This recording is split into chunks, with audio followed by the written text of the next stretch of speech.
Audio Jungle.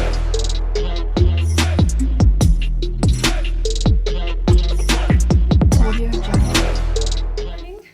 এখন তাওয়াংয়ের guest house থেকে আমরা বেরোচ্ছি। আমাদের গন্তব্য হচ্ছে এখন বুমলা পাস। তো লাইফস্টাইল উইথ মুনমুন একটা নতুন ব্লগে তোমাদের সবাইকে স্বাগত জানাচ্ছি। আমার সঙ্গে থাকো। একটু আগে জানতে পারলাম যে ওখানে এখন -2। তো জানি না একটু বেলা হলে কি হবে। মোটামুটি সব প্রোটেকশন নিয়ে নিয়েছি। এবার যাচ্ছি হচ্ছে বুমলা পাস। আমার সঙ্গে তোমরা থাকো। আমরা হালকা ব্রেকফাস্ট করে গেস্ট হাউস থেকে বেরিয়ে পড়লাম। আজকে যে জায়গাগুলো আমরা দেখব, আমাদের আজকে একটা গাড়ি নিতে হয়েছে, যেটা লোকাল গাড়ি এখান থেকে, যেটা আমরা আসাম থেকে গৌহাটি থেকে নিয়ে এসেছিলাম। সেটা করে যাওয়া যাবে না, এখানে লোকাল গাড়ি নিতে হলো আমাদের। তো আমাদের যে সারথি, সে বলল যে প্রথম যাব হচ্ছে আমরা সঙ্গীতসার লেক অথবা মাধুরী লেক, তারপর যাব বুমলা পাস, আর ফেরার পথে দেখব পিটিএসও লেক।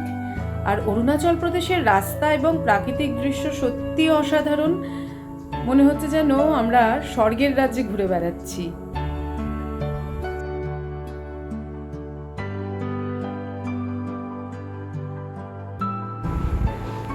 আবার বরফের দেখা পেয়ে গেছি। কি সুন্দর লাগছে, মানে কি বলবো, অসাধারণ অসাধারণ।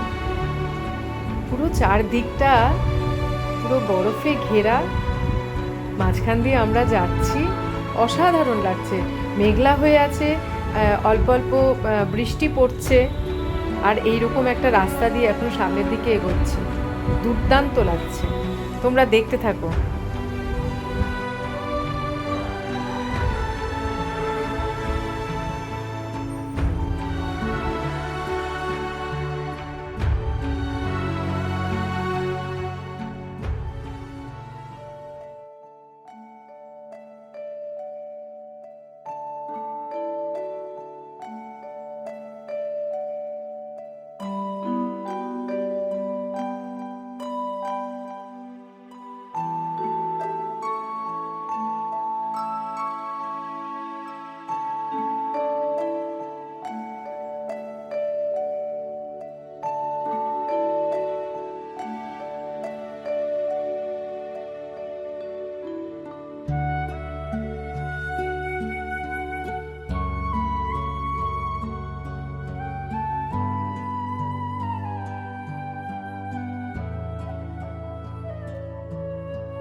আমরা পৌঁছে গেলাম সঙ্গীতসার লেক অথবা মাধুরী লেক। মাধুরী লেক বলেই এখন পরিচিত বেশি। এটা কিন্তু অনেকটা উঁচুতে লেকটি, আর এটা হলো ভারত চীন সীমান্তের কাছাকাছি জায়গায় অবস্থিত। 1950 সালে এখানে ভয়াবহ ভূমিকম্প হয়েছিল, এবং ভূমিকম্পের ফলেই কিন্তু এই লেকের সৃষ্টি হয়েছে। খুব সুন্দর জায়গাটা। এখানে সামনে একটা মাঠ মতো আছে, আর তার পাশে ওদিকে ক্যাফেটেরিয়া আছে, যেটা ভারতীয় জওয়ানরা চালায় আর কি। তো সেখানে যা শুনলাম, কফি, চা অথবা হালকা কিছু স্ন্যাক্স সবই পাওয়া যায়। এখন লেকের সামনেটায় প্রায় চলে এসেছি। জাস্ট অসাধারণ, কি বলবো।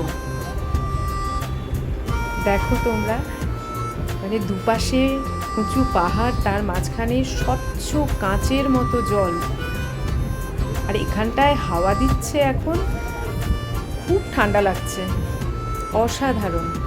আর বেশ কিছু ওই মৃত গাছের বিক্ষিপ্ত অংশ মাথা উঁচু করে দাঁড়িয়ে রয়েছে জলের ওপরে। চারিদিকে শুধু বাংলা কথা, মানে প্রচুর বাঙালি এখানে একসঙ্গে এখন আমরা আছি। বাঙালি মানেই তো বেড়াতে ভালোবাসে, সেই জন্য সব জায়গায় বাঙালি আছে।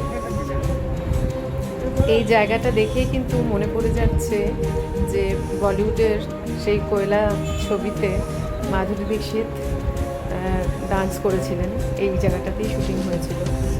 আরও বেশি ভালো লাগছে যে মাধুরী দীক্ষিতের মতন একজন আর্টিস্ট এখানে শুটিং করার পরে সঙ্গীতসর লেক নামটি এই মুহূর্তে মাধুরী লেক নামেই বেশি পরিচিত।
মাধুরী লেক দেখে এবার আমরা আবার বেরিয়ে পড়লাম।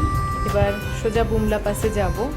আর চারিদিকটা দেখে বুঝতেই পারছো, মানে পুরো কিন্তু দেখতে দেখতে না মেঘে ঢেকে গেল, কালো মেঘ, বৃষ্টি নামবে বুঝতেই পারছি।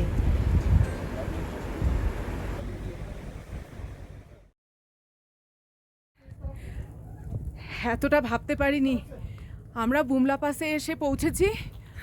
আর এই যে স্নোফল শুরু হয়েছে এখানে, এই যে আমি দেখাচ্ছি গজুর চুলের মধ্যে। আর এই যে গজু হাতটা দেখা, এই যে চুলেই মেইনলি বোঝা যাবে। হ্যাঁ, চুলের মধ্যেও বোঝা যাচ্ছে, চোখে মুখে পড়ছে। মানে এটা সত্যি ভাবতে পারিনি যে স্নোফলটাও আমরা পেয়ে যাব।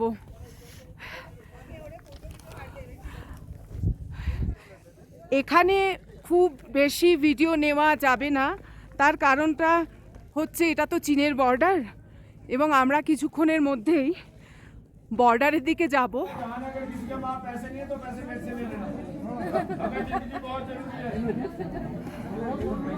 অদ্ভুত ফিলিং হচ্ছে, অদ্ভুত ফিলিং, এটা বলে বোঝাতে পারবো না। তবে এখানে সমানে ওনারা বলছেন যে টুপি পরতে আর গ্লাভস পরতে, কিন্তু মাস্ক কোনোভাবেই পরা যাবে না, অক্সিজেন প্রবলেম হবে এখানে। একটা কথা বলে রাখি যে কর্পূর কিন্তু ক্যারি করবেন। আমরা যে জওয়ানদের জায়গাটাতে এই মুহূর্তে দাঁড়িয়ে রয়েছি, ওনারাও অনেককেই এটা দিচ্ছেন, কর্পূর দিচ্ছেন। আমরা নিজেরাও ক্যারি করেছি এবং আমরা সেটা নেয়ার পরে নাকের কাছে ধরার পরে আমাদের কিন্তু আর কোনো সমস্যাই হচ্ছে না। বুমলা পাস হলো ভারত চীনের বর্ডার, আর এর উচ্চতা 15,200 ফুট। সারা বছরই মোটামুটি বরফে ঢাকা থাকে। এই মুহূর্তে -4 টেম্পারেচার, সঙ্গে বৃষ্টি এবং স্নোফল হচ্ছে। এটা একটা অদ্ভুত অভিজ্ঞতা, যেটা আমার আগে কখনো হয়নি। ভীষণ ভাল লাগছে। আর একটু পরেই আমরা বেরোবো বর্ডারের দিকে। আমাদের বর্ডারের দিকে যাত্রা শুরু হচ্ছে। আর দেখতেই পাচ্ছ তোমরা যে কিভাবে স্নোফল হচ্ছে। সুবেদার স্যার যিনি আমাদের নিয়ে যাচ্ছেন, অত্যন্ত মজার একজন মানুষ, দারুণ মানুষ।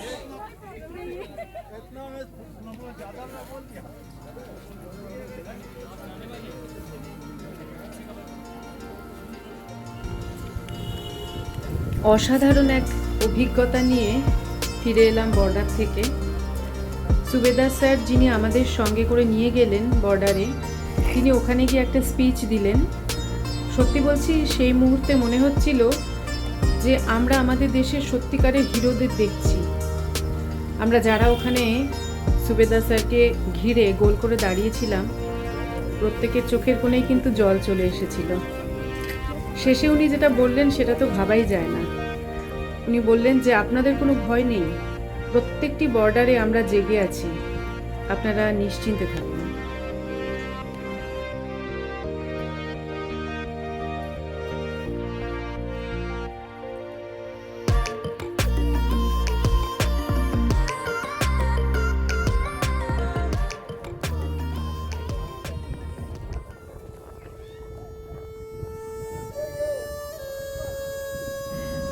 বুমলা পাসের এই অভিজ্ঞতা, অনুভূতি আমার মনের মণিকোঠায় সারা জীবন রয়ে যাবে। অসাধারণ লেগেছে।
আমরা এবার চলে এসেছি পিটিএসও লেকে। লেকটা নিচে, এখান থেকে নিচে নামতে হয়। তো আমরা রাস্তার উপরেই দাঁড়িয়ে আছি, নিচে নামবো না। নিচে বোটিং করাও যায়। অসম্ভব ভালো জায়গাটা, চারদিকে ছোট ছোট পাহাড়ে ঘেরা, তার মাঝখানে একদম স্বচ্ছ জলাধার, ভীষণ সুন্দর, খুব ভালো। অরুণাচল প্রদেশের যেখানে যাচ্ছি, যে কটা জায়গায় এখনো পর্যন্ত ঘোরা হয়েছে, প্রত্যেকটি জায়গা আমার কাছে অসাধারণ, দুর্দান্ত লেগেছে আমার। এই লেকটিও কিন্তু দারুণ লাগলো।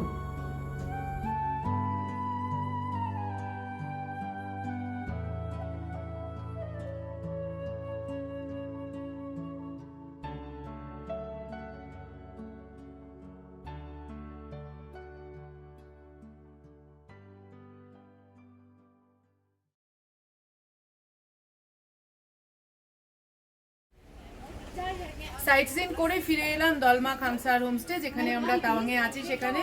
আর এই বুমলা পাসে যাওয়ার জন্য একটা পারমিটের দরকার হলো। আমাদের আধার কার্ড লেগেছে আর 500 টাকা লেগেছে। আর তাছাড়া এখানকার একটা লোকাল গাড়ি আমাদের নিতে হলো, তার ভাড়া লাগলো হচ্ছে 5000 টাকা। যেটা নিয়ে আমরা গৌহাটি থেকে এসেছিলাম সেটা নিয়ে আমরা যেতে পারিনি, লোকাল গাড়ি এখান থেকে নিতে হলো। যাই হোক, অসাধারণ দেখেছি, মানে অরুণাচল নিয়ে আমার বলার কিচ্ছু নেই। তো একটু শরীরটা ফিট রাখতে হবে। আর আজকে সবচেয়ে যেটা আনন্দ লাগছে সেটা হচ্ছে যে ভেবে এসেছিলাম যে বরফ পাবো কি পাবো না, বরফ তো পেয়েছি, তার সঙ্গে বরফ পড়ছে, সেটা তো মানে ভাবতেই পারিনি। বরফ তো রাস্তাতে ছিলই, তার সঙ্গে বরফ পড়া, সেটার একটা অন্যরকম অভিজ্ঞতা। তাওয়াং শহরে আলো জ্বলে উঠেছে, সন্ধে হয়ে এসছে। আমি যে ঘুরে বেড়াচ্ছি তার ছোট্ট ছোট্ট অভিজ্ঞতাগুলো আমি আমার মতন করে তোমাদের সঙ্গে শেয়ার করছি। যদি ভালো লেগে থাকে তাহলে আমার চ্যানেলটাকে তোমরা সাবস্ক্রাইব করো, লাইক করো, কমেন্ট করো, শেয়ার করো। আর বেল আইকনটা অবশ্যই একবার প্রেস করে দিও, তাহলে নতুন যখন কোনো ভিডিও দেব তার নোটিফিকেশান তোমাদের কাছে পৌঁছে যাবে। দেখা হচ্ছে নতুন আরেকটি ব্লগে, ততক্ষণের জন্য টাটা।